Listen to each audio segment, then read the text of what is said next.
Tuesday night, and here's what happened. Just before the deadline tonight, a federal judge stepped in to stop Trump's attempt to suspend federal funding to nonprofits and other organizations. But the OPM has released a new after-hours memorandum that is causing some chaos.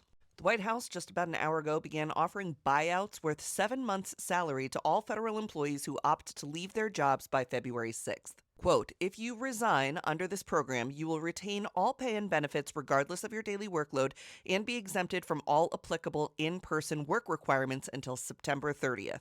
In addition, it's been noted to people, though not in writing, that if they don't take the buyout, they are risking having their job restructured or being furloughed, being fired anyway. And just to be double clear, yes, it will be your tax dollars that pay for that 7 months of salary for these federal employees if they take the deal. Isn't that like a coup? Is this illegal?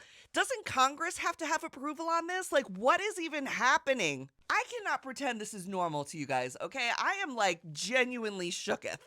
And while replacing federal employees and civil servants with Trump loyalists is straight out of 2025, this play actually seems a little bit out of Elon's book. Back when Elon bought Twitter, he offered Twitter employees 2 to 6 months' salary if they voluntarily resigned from their positions. But he never paid it.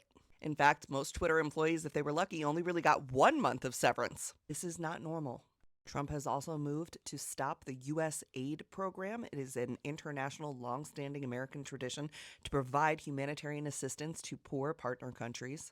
He also probably illegally just fired the head of the National Labor Relations Board. This woman had been confirmed by the Senate and was set to serve until 2028. The National Labor Relations Board is who makes sure that unions stay strong and that union contracts are respected by the federal government. But Elon Musk wants the department gone because they have often been the watchdogs behind calling out his companies. Liz Schuler, the president of the AFL-CIO, said that this action will have massive consequences for working people. Becky Pringle, the president of the National Educators Association, the biggest union in the country, called this a gross abuse of power.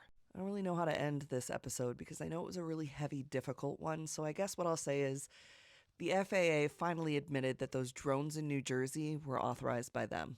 And there's massive shrimp fraud happening in Gulf Coast restaurants. So next time you're dining at one of those waterfront restaurants on the Gulf of Mexico or the Gulf of America or whatever they're calling it, and the menu says to you that these are Gulf of Mexico or Gulf of America shrimp, just know that it's very possible that they are imported, cheap, farmed shrimp.